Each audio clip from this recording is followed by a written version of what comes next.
Glória a Deus, que o Senhor te abençoe hoje, que Ele se revele a nós. Antes de sentar, estende suas mãos para o céu aí, em sinal de rendição total a Jesus. E repete junto comigo essa declaração de fé. Senhor Jesus, eu marquei um encontro contigo esta manhã. Senhor Jesus, eu abro meu coração para receber tudo aquilo que o Senhor tem para a minha vida. Fala comigo agora, em nome de Jesus. Amém, amém. Você pode se assentar. Diga para a pessoa que está do seu lado aí que Deus te abençoe, que Ele fale com você. Que bom que você está aqui. É bom sentar perto de alguém no frio, né? Dá uma melhorada. E é gostoso a gente experimentar a comunhão. Que bom que você veio nessa manhã gelada de Curitiba. Eu tenho certeza que Deus vai se revelar a nós. Eu ontem comecei uma mensagem e o tema era saciando a sede de adoração do Pai. E eu quero continuar falando sobre esse tema. Eu vou resumir o que falei ontem e vou continuar. Então, se você trouxe Bíblia, abre em João, capítulo 4. Vamos ler do versículo 1 a 10. João, capítulo 4, versículo 1 a 10.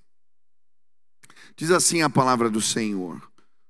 Os fariseus ouviram falar que Jesus estava fazendo e batizando mais discípulos do que João. Embora não fosse Jesus quem batizasse, mas os seus discípulos. Quando o Senhor ficou sabendo disso, saiu da Judéia e voltou uma vez mais à Galiléia. Era-lhe necessário passar por Samaria. Assim, chegou a uma cidade de Samaria chamada Sicar, perto das terras que Jacó dera a seu filho José. Havia ali o poço de Jacó. Jesus, cansado da viagem, sentou-se à beira do poço. Isto se deu por volta do meio-dia. Nisso veio uma mulher samaritana tirar água. Disse-lhe Jesus: dê-me um pouco de água. Seus discípulos tinham ido à cidade comprar comida. A mulher samaritana lhe perguntou: como o Senhor, sendo judeu, pede a mim, a uma samaritana, água para beber? Pois os judeus não se dão bem com os samaritanos. Jesus lhe respondeu: se você conhecesse o dom de Deus e quem está lhe pedindo água, você lhe teria pedido e ele lhe teria dado água viva. Amém? Saciando a sede de adoração do Pai. O que me intrigou nessa história foi o pedido de Jesus. Me dê um pouco d'água. Era meio-dia, estava quente. Provavelmente Jesus estava com sede. Ele chega à beira do poço e encontra aquela mulher que vinha com um jarro na mão. E ele pede: me dê um pouco de água. Mas o que de fato Jesus está pedindo àquela mulher? O que de fato Jesus esperava ou queria? O que me chama a atenção e me intrigou é que ao final da história, depois de uma conversa entre Jesus e aquela mulher, a Bíblia diz que a mulher deixa o cântaro vazio e vai embora. Ela não serve Jesus. Logo em seguida vêm os discípulos e oferecem a Jesus comida. E a Bíblia diz que ele não come e nem bebe nada. Do que se trata este pedido? Me dá um pouco de água. Sabe, eu creio que o cerne de todo esse texto e dessa história tem a ver com a adoração verdadeira. Jesus está ensinando sobre a adoração que toca, que alcança o coração de Deus. E eu creio que existem princípios aqui nesse texto que vão nos ensinar como nós podemos saciar a sede de adoração do Pai. Esses dias eu estava em casa e o Beni entrou no quarto e eu pedi: filho, me dá um copo de água, por favor. O Benício olhou e falou: pai, não estou com vontade. E saiu, eu fiquei tão bravo. Falei, 6 anos, já está desaforado esse menino. E eu fico pensando, né? A gente é pai, a gente dá de comer, a gente põe para dormir, a gente leva para passear, a gente leva na escola, a gente não me dá um copo d'água.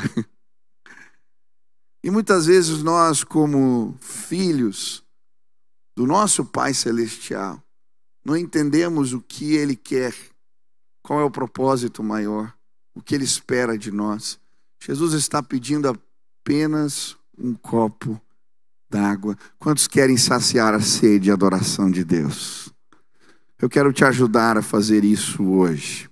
Primeira lição que eu aprendi lendo essa história e fui confrontado: se queremos saciar a sede e a adoração do Pai, precisamos entender que os propósitos de Deus definem necessidades na nossa vida. Propósitos definem necessidades. Logo no começo do texto, no versículo 4, a Bíblia vai dizer: era-lhe necessário passar por Samaria. Mas por que necessário? Não existiam outras rotas, não existiam outras alternativas. Os judeus ortodoxos faziam outro caminho justamente para não passar por Samaria. Era necessário. Havia uma agenda divina ali. Havia um encontro programado, não apenas com aquela mulher, mas com aquela comunidade. A Bíblia diz que Jesus fica alguns dias ali e as pessoas entendem a mensagem do Evangelho, do reino. Era necessário passar por Samaria. Esse ensino fica ainda mais claro quando os discípulos oferecem comida para Jesus e ele diz: a minha comida é fazer a vontade daquele que me enviou. Sabe, muitas vezes nós dizemos: eu preciso de um carro novo, eu preciso mudar de cidade, eu preciso de um novo emprego, eu preciso disso, daquilo e aquilo outro. Mas o que estabelece necessidades na nossa vida tem a ver com os desejos pessoais e não com um propósito maior de Deus para nós. É por isso que muitas vezes nos sentimos insaciados. Todos nós, segundo a Bíblia, fomos feitos para adorar a Deus. Você foi feito para glorificar a Deus. Quantos creem nisso? E nós glorificamos ao Pai quando cumprimos o propósito pelo qual Ele nos criou. Agora, quando não estamos no centro da vontade, as necessidades para nós não têm a ver com propósitos, nós nos sentimos vazios. Ageu fala sobre isso. A gente come, mas não se sacia. A gente ajunta, mas parece que num saco furado. Era necessário se esvaziar da sua glória. Era necessário habitar entre nós. Era necessário pegar a via dolorosa. Era necessário ir à cruz do Calvário. Era necessário passar por Samaria. Jesus glorificou ao Pai, fazendo a sua vontade. Quantos querem saciar a sede de adoração do Pai? Faça aquilo que Ele te mandou fazer. Cumpra a vontade de Deus na sua vida. Eu lembro eu trabalhando e chorando. Não tinha nada demais no meu trabalho, não era nada errado.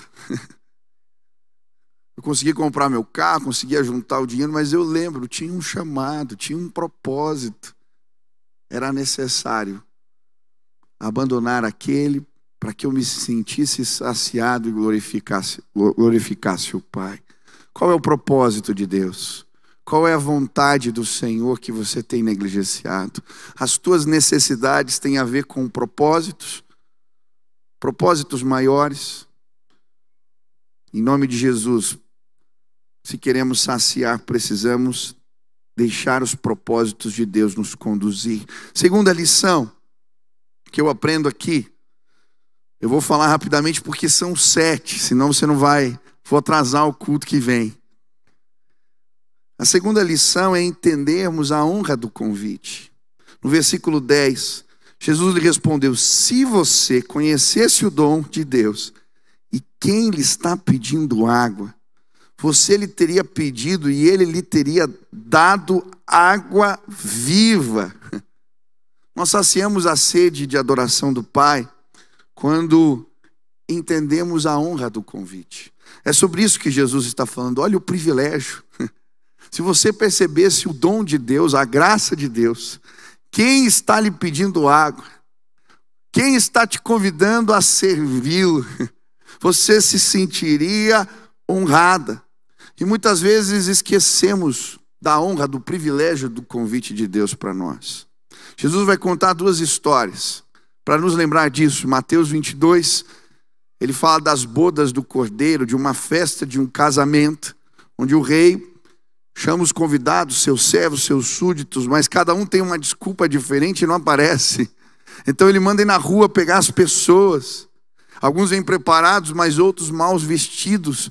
E a Bíblia está falando aqui a respeito da honra do convite. O Rei dos Reis e Senhor dos Senhores está nos pedindo um copo d'água. Mateus 25 fala mesmo as damas de honra de um casamento, que diante do convite, umas se preparam, outras não. Elas iam na frente iluminando o caminho, umas estavam com óleo, outras não estavam preparadas. Muitas vezes não entendemos o que representa o convite de Deus. Jesus, ele habitou entre nós e está pedindo água. Apenas um copo de água. Ontem contei aqui a história de John Newton, e é muito interessante. Você já deve ter ouvido aquela música Amazing Grace, quem já ouviu? Ele é o compositor dessa canção. Esse homem trabalhava num navio negreiro como mercadante de escravos. Aos 6 anos de idade perdeu a sua mãe, ficou revoltado e logo se enveredou por caminhos complicados. Era um homem devasso, chegado ao álcool, e ganhava vida agora vendendo pessoas. E é nesse contexto que um dia ele está dentro do barco e ele encontra um livro cristão. E quando ele começa a ler, e o livro falava a respeito da misericórdia de Deus, que apesar dos nossos pecados, apesar de quem nós somos, esse Deus que se revela a nós, que vai nos buscar, que nos convida, ele fica intrigado com aquilo. Logo em seguida vem uma tempestade forte, que chacoalha o barco para todos os lados. E aquele homem em perigo de vida começa a clamar: Deus, se o Senhor me der uma nova oportunidade, eu vou fazer diferente. Eu vou honrar, eu entendo o teu convite, a honra do teu convite, eu quero fazer diferente. E então ele é salvo daquela tempestade. Aquele homem se transforma num pastor anglicano. A sua vida muda. E um dia, lembrando aquele murmúrio dos escravos no barco, que o atormentava, porque eles não podiam falar, não podiam pronunciar palavra, então eles ficavam murmurando.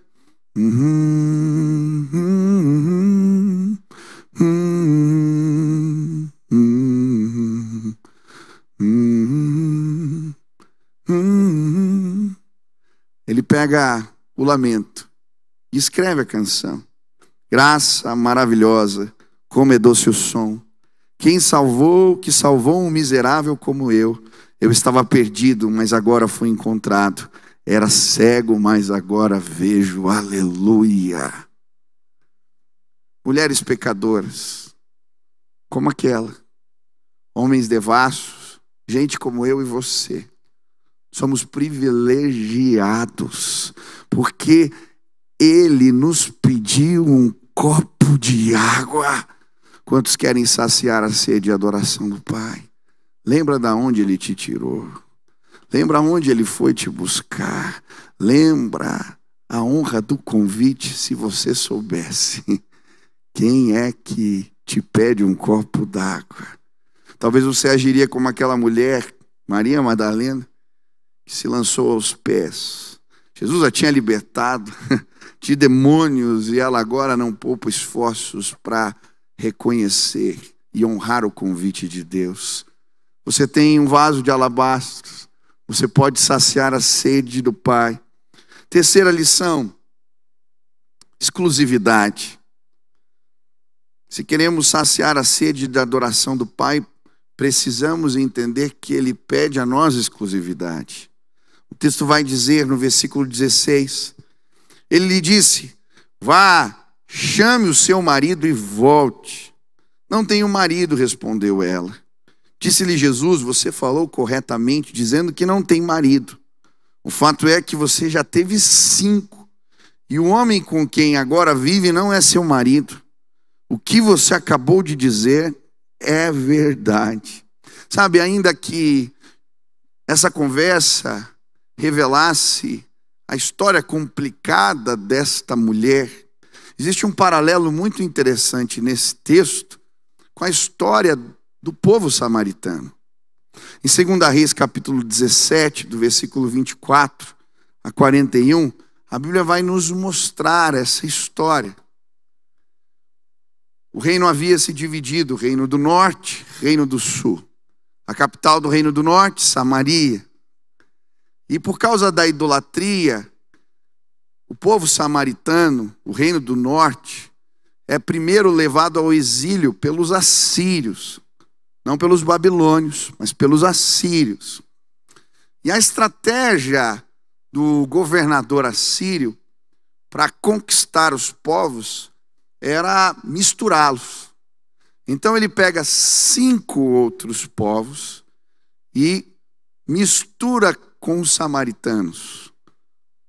E é interessante porque aqueles 5 outros povos trazem os seus deuses. E aí, por conta da idolatria, mais uma vez, a Bíblia fala que leões começam a devorar as pessoas. Aqueles povos e seus representantes vão procurar o rei e pedem um profeta, um sacerdote da terra, para ensiná-los os caminhos de Deus e para os leões irem embora. E aí eles mandam um sacerdote. Ele chega no lugar e ensina os caminhos de Deus, ensina quem é o Senhor, ensina a fé. Mas os samaritanos, eles misturam tudo. Eles criam em Deus, mas nos 5 outros maridos. Eles se voltam para o Senhor, mas tem agora uma religião misturada. E agora Jesus está falando sobre a realidade da vida daquela mulher, mas ele está sim falando de um povo que teve 5 e agora o Deus verdadeiro de fato nem marido é. E muitas vezes nas nossas vidas não saciamos a sede de adoração do Pai porque não damos exclusividade a Ele. Temos amantes. Talvez existam pessoas aqui que vêm à igreja, mas creem em Jesus e ainda têm o seu santo de devoção. Creem em Jesus, mas ainda guardam alguns amuletos. Creem em Jesus e ainda buscam nos horóscopos resposta. Ou não entendem a suficiência de Jesus. Mas também existem aqueles que já reconhecem que Jesus é o Senhor, mas na sua relação com Deus deixam outras coisas, pessoas, projetos ocuparem um lugar que só deveria ser dele. Talvez, se você analisar com sinceridade, você vai perceber que na sua vida existem amantes. Na sua vida ainda existem coisas no mundo que te fascinam. Ainda existem relacionamentos que privam Deus de ter exclusividade em nossas vidas. Sabe, às vezes é a busca pelo sucesso. Às vezes é o dinheiro, o trabalho, os sonhos. Às vezes o que rouba o lugar de Deus na nossa vida, pior, são coisas fúteis. Eu vejo tanta gente que, eu não sei se já começou a assistir série, o problema, eu não assisto mais tanta série, porque você vê uma, e daí você não quer parar enquanto você não chega no final da história. A minha esposa diz, você é intenso, você não serve para esse negócio. Porque quando você vê, já está 3 horas da manhã, e no outro dia você quer ver, e 2 horas da manhã, e no outro dia você quer ver. E aí, não dá tempo de ter qualidade na presença, porque você ficou todo dia 2, 3, 2, 3, 1, 2, 3, nada rende. Eu não sei quais são os amantes, Talvez de fato existam na sua vida relacionamentos extra. Hoje, em nome de Jesus, Deus está pedindo exclusividade. Nada nem ninguém pode ocupar o lugar que é dele em nossas vidas. Ele não divide a sua glória com ninguém. Ele foi àquela terra restaurar o coração da mulher samaritana, mas trazer um povo de volta para perto. Hoje Jesus está te chamando. Hoje Ele está dizendo: eu quero você. Eu quero a intimidade. Eu quero ser saciado. Quantos querem servir um copo de água para Jesus? Quarta lição. Qual é o lugar da verdadeira adoração? A conversa continua. E agora essa mulher vai dizer: nossos antepassados adoraram neste monte. Mas vocês, judeus, dizem que Jerusalém é o lugar onde se deve adorar. Jesus declarou: creia em mim, mulher. Está próxima a hora em que vocês não adorarão o Pai, nem neste monte, nem em Jerusalém. Vocês samaritanos adoram o que não conhecem. Nós adoramos o que conhecemos, pois a salvação vem dos judeus. No entanto, está chegando a hora, e de fato já chegou, em que os verdadeiros adoradores adorarão o Pai em espírito e em verdade. São estes os adoradores que o Pai procura. Deus é espírito, e é necessário que os seus adoradores o adorem em espírito e em verdade. O que se passa aqui? Por que ela está falando de lugares? É interessante porque os samaritanos adoravam a Deus no Monte Gerizim. Se você lembra da história, né? Era o monte da bênção. Tinha o Ebal, que era o da maldição, e o da bênção. Quando eles entraram na terra, Moisés mandou ler as bênçãos num monte e as maldições no outro. Mas o que acontece tem a ver com a volta do povo de Israel do exílio da Babilônia. Quando Neemias volta e eles começam a reconstruir o templo do Senhor, os samaritanos que lá estavam vêm oferecer ajuda. Deixem-nos ajudar. Mas os líderes do povo de Deus naquela época não permitem, porque eles estavam nessa mistura que eu acabei de falar. E aí, uma forte oposição dos samaritanos começa. A Bíblia vai falar de Sambalate, Tobias. Eles tentam impedir a obra de todas as formas, e quando não conseguem, Flávio Josefo, um historiador, vai dizer que Sambalate, ou um filho dele, constrói um templo em Gerizim. E esse se transforma no lugar sagrado dos samaritanos. Agora eles tinham uma lei, só seguiam os 5 primeiros livros da Bíblia. Eles tinham todo um jeito, uma religiosidade. A situação piora porque no ano 129 a.C., João Hircano, um judeu, destrói o templo dos samaritanos e a cisão entre os povos aumenta. E agora essa mulher está perguntando para Jesus: qual é o lugar sagrado? É lá em Jerusalém? É aqui no Gerizim? Qual é o lugar onde se professa a verdadeira adoração? E aí Jesus vai falar: não tem a ver com lugares. A verdadeira adoração acontece no coração quebrantado. A Bíblia diz que os olhos do Senhor passam por toda a terra, procurando aqueles cujo coração é totalmente dele. Sabe, muitas vezes estamos tão preocupados com o que representa o sagrado, os ritos, praticá-los corretamente.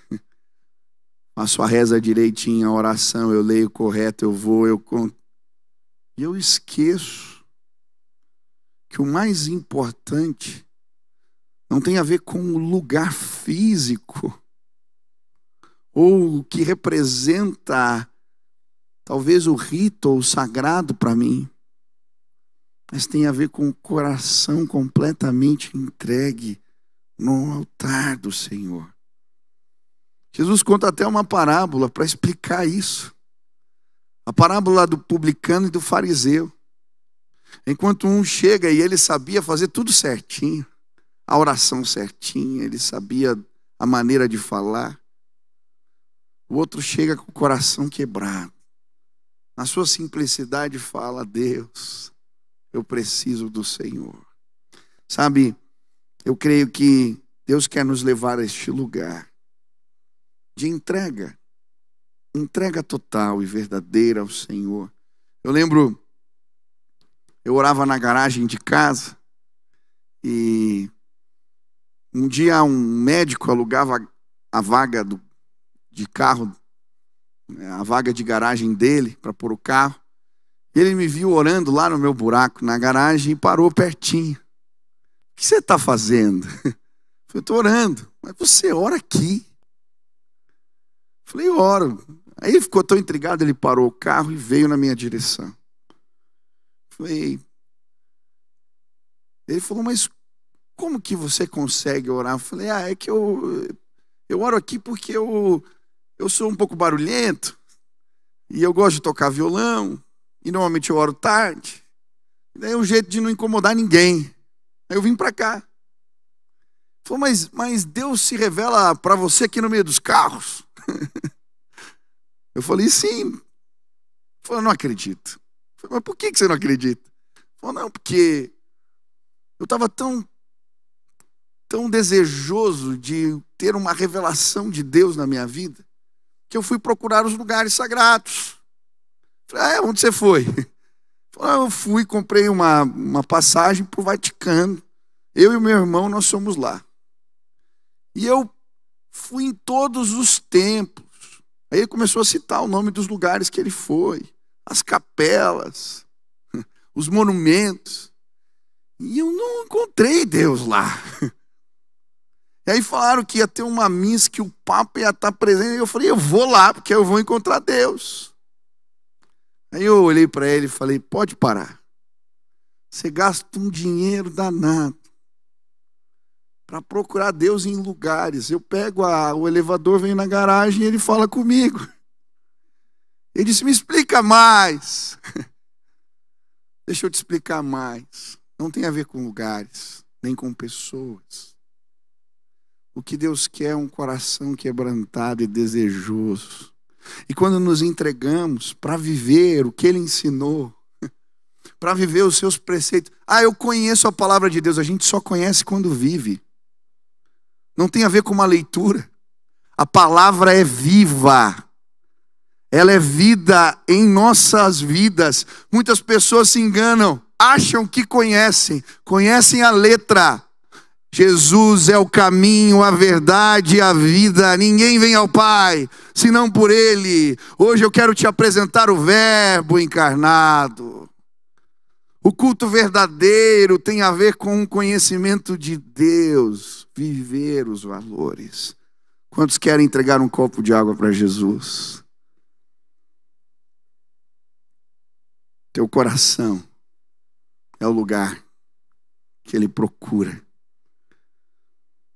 Outra forma, precisamos reconhecer Jesus.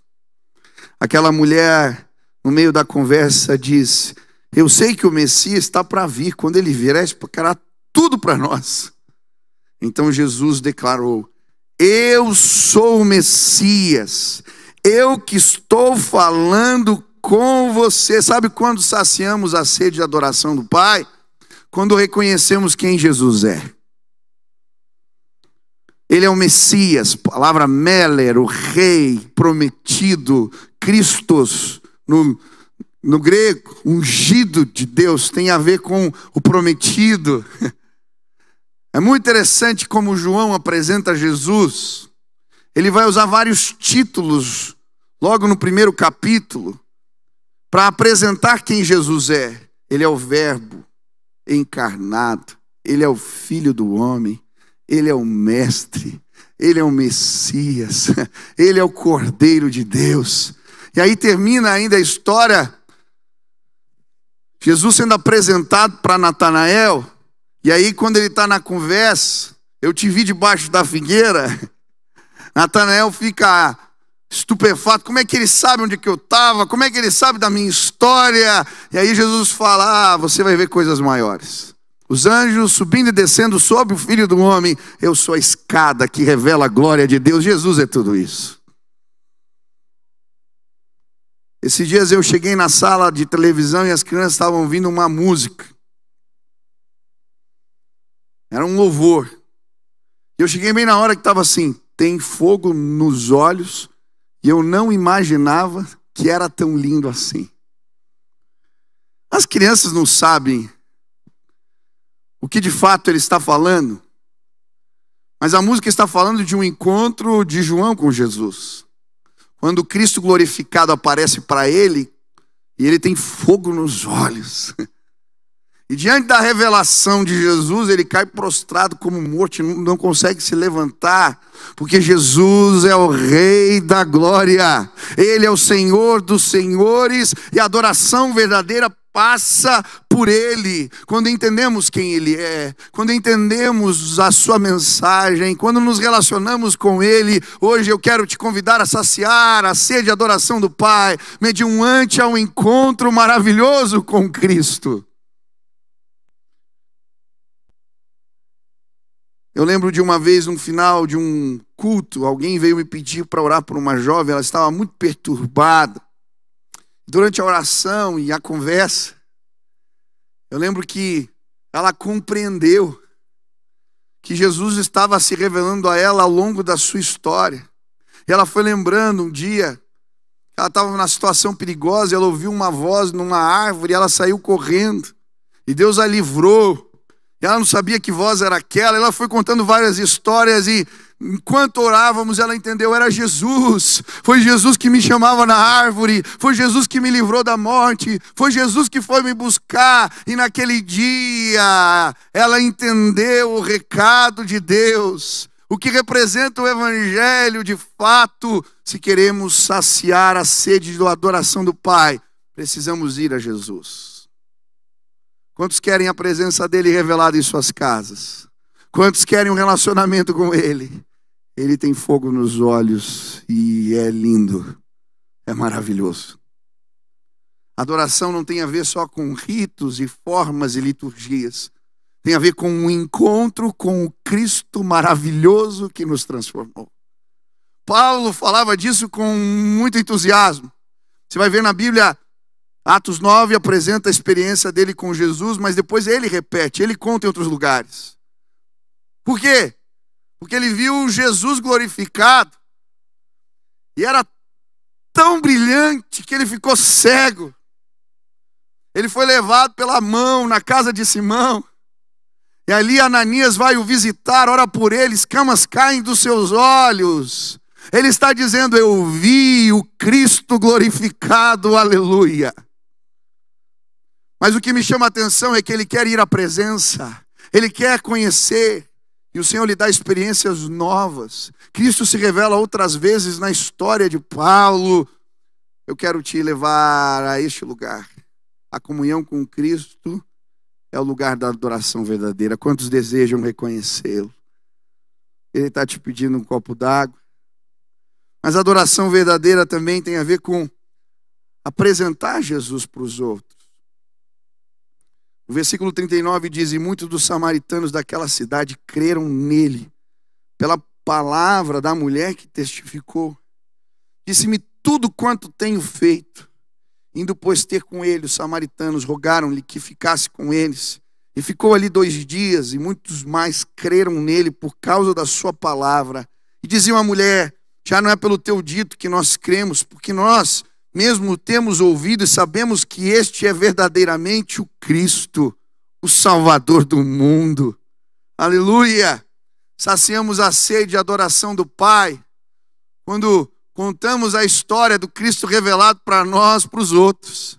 Aquela mulher não se aguenta, quando ela entende, quem fala com ela, ela abandona o cântaro vazio. Ela sai correndo na cidade e fala, eu encontrei o Messias, eu encontrei Jesus. Venham, venham ver, venham estar com Ele, venham conversar com Ele. E aí a Bíblia diz que as pessoas chegam, e quando elas têm o encontro delas com Jesus, elas dizem, antes eu acreditava, porque você falava que Ele era profeta. Mas agora nós presenciamos quem de fato Ele é, cremos nele, aleluia. Nós glorificamos a Jesus quando apresentamos Ele para os outros.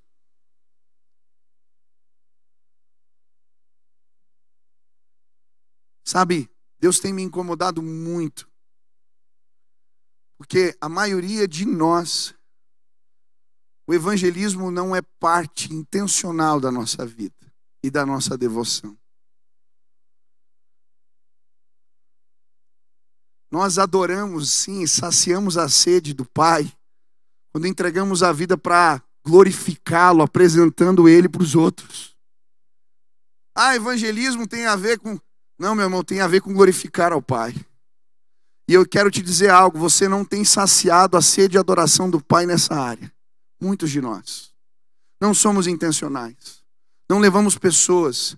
Não levamos recado do Evangelho. A gente fica esperando uma oportunidade aparecer. A gente não vai. A mulher largou o cântaro e foi avisar na cidade. O apóstolo Paulo, depois da experiência, ele foi para a sinagoga pregar. Teve que sair fugido de Damasco. E ele marcava viagem missionária, atrás de viagem missionária. Ele ia de canto em canto de forma muito intencional apresentar Jesus para as pessoas. Hoje eu quero te convidar a ser intencional na pregação do Evangelho. Ser intencional.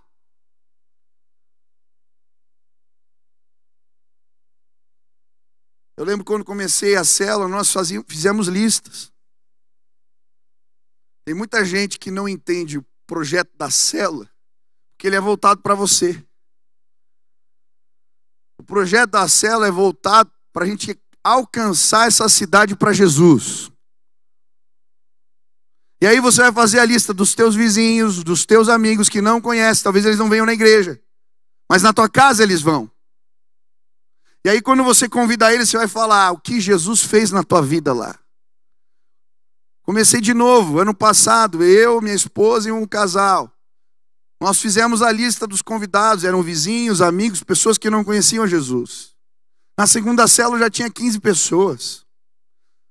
Quase toda célula se converte a alguém.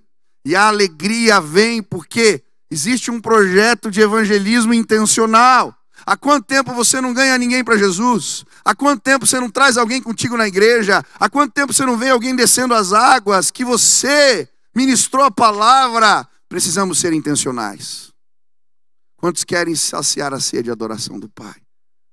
Não tem a ver com você e nem com a necessidade do outro. Eu quero glorificar ao Pai. Quantos querem glorificar ao Pai? Apresente Jesus. Apresente Jesus. Apresente Jesus. Apresente Jesus. Última forma, e eu vou parar, senão a gente não tem culto depois. Valorizamos, saciamos a sede. Entregamos o copo de água para Jesus. Quando valorizamos a obra do Espírito Santo. Ele vai dizer para a mulher: quem beber da água que eu lhe der jamais terá sede. Do seu interior fluirão rios de águas vivas. Do que ele está falando? Da obra do Espírito Santo em nossas vidas. Ele entra e ele sacia a sede.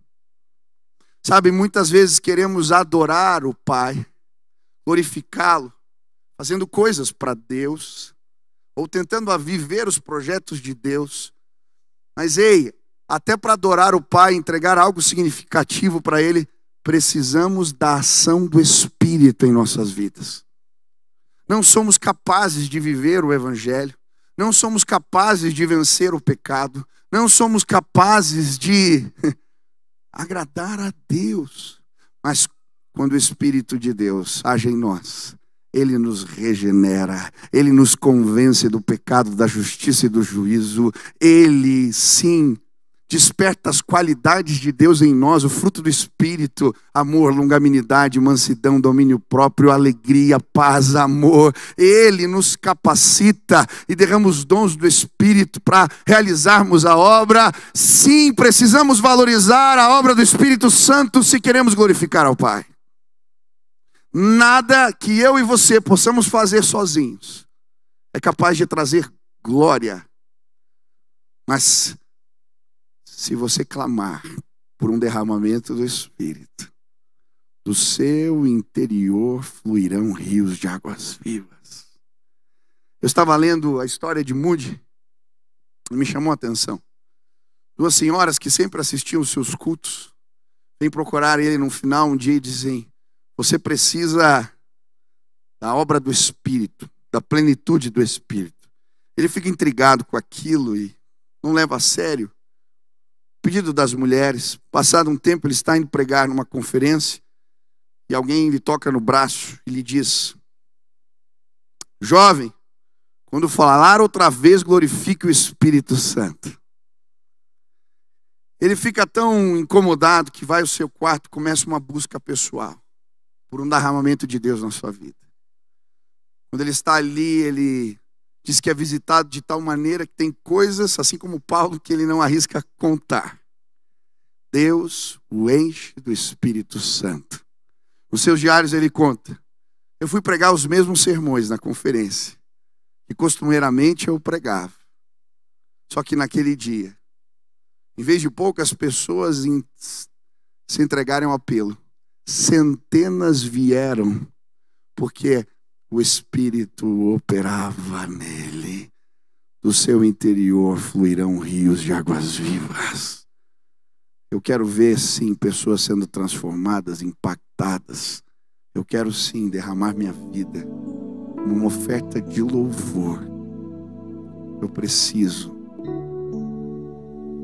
da ação do Espírito que me faz experimentar fontes de águas vivas fluindo de dentro de mim. Eu quero entregar o copo de água para Jesus, saciar a sede de adoração do Pai. Esses dias eu pedi água de novo para o Benício. Ele fez bonitinho, pegou o copo de água gelada e deixou do meu lado. Eu dei um beijo nele, um abraço. Falei: filho, você está melhorando.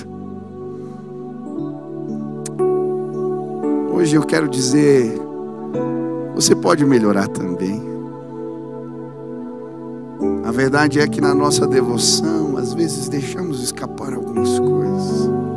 Talvez Deus quer restaurar propósitos. Ele te pediu exclusividade. Talvez Ele pediu uma busca mais profunda pelo Espírito de Deus. Talvez Ele te desafiou a pregar de forma intencional o Evangelho. Eu não sei o que Deus falou contigo hoje, mas se você quer entregar o copo de água para Jesus, aonde você está, fique de pé. Eu quero orar por você, quero orar por mim. Que Deus nos ajude a saciarmos a sede de adoração do Pai. Feche seus olhos aí. Pergunta para Jesus: Senhor, aonde eu tenho falhado? Aonde não está legal? Que o Senhor quer consertar. Eu quero glorificar o Senhor e te exaltar com a minha vida. Pai querido, muito obrigado pela oportunidade que temos de prestar culto, de exaltar teu santo nome, de te adorar. Eu quero pedir que nesta manhã possamos ouvir o clamor de Deus. Que privilégio, que honra sermos convidados a saciar a sede de adoração do Pai. Assim como aqueles valentes de Davi não pouparam esforço para trazer água para o rei. Que possamos ter essa devoção, esse desejo de com nossas vidas saciar o Pai. Em nome de Jesus, nos ajuda a pregar o Evangelho, nos leva a encontros especiais com Jesus, nos ajuda a honrar o convite de Deus, restaura que os nossos propósitos tenham a ver com a Tua vontade. Senhor, queremos Te dar exclusividade. Pai, desejamos sim pregar o Evangelho intencionalmente. Queremos a ação do Espírito em nós. Eu quero pedir agora, derrama do Teu Espírito sobre o Teu povo. Nos capacita nossas vidas, sim, mediante a ação do Espírito, possam glorificar ao Pai. Que do nosso interior fluam rios de águas vivas. Conserta a nossa devoção, Pai. Nos abençoa. Em nome de Jesus. Amém. Adora ao Senhor junto com a gente.